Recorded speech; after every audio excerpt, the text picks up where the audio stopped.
Masih bersama saya Rizka Devi dalam Kompas Aceh Sepekan. Saudara, satu TPS di Kota Banda Aceh terpaksa harus dilakukan pemungutan suara ulang akibat ada beberapa pemilih yang mencoblos menggunakan hak suara milik keluarganya lantaran sakit.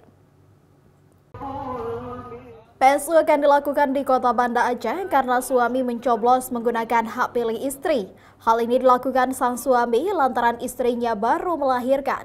Selain itu, ada juga mertua mencoblos atas nama menantu dan ayah mencoblos hak pilih anak karena sakit. TPS 3 di Kampung Merduati yang direkomendasikan PSU oleh Panwasli Kota Banda Aceh dijadwalkan ulang pada hari Minggu besok 30 November akan berlangsung di halaman masjid desa setempat. Penggunaan hak pilih orang lain itu dilakukan oleh anggota keluarganya itu terjadi akibat kurangnya pemahaman petugas di TPS pada saat tahapan proses pencoblosan berlangsung.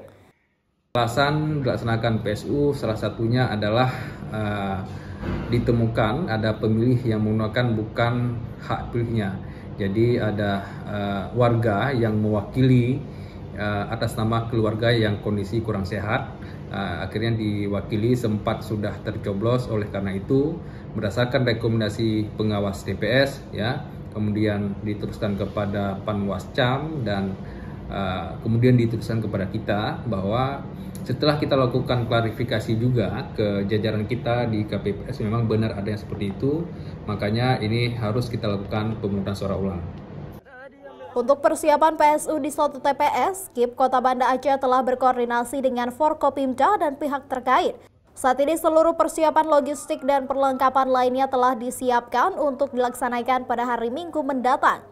Diharapkan partisipasi pemilih meningkat sesuai dengan daftar pemilih tetap yang terdaftar pada TPS tersebut sekitar 450 pemilih. Raja Umar, Kompas TV, Banda Aceh.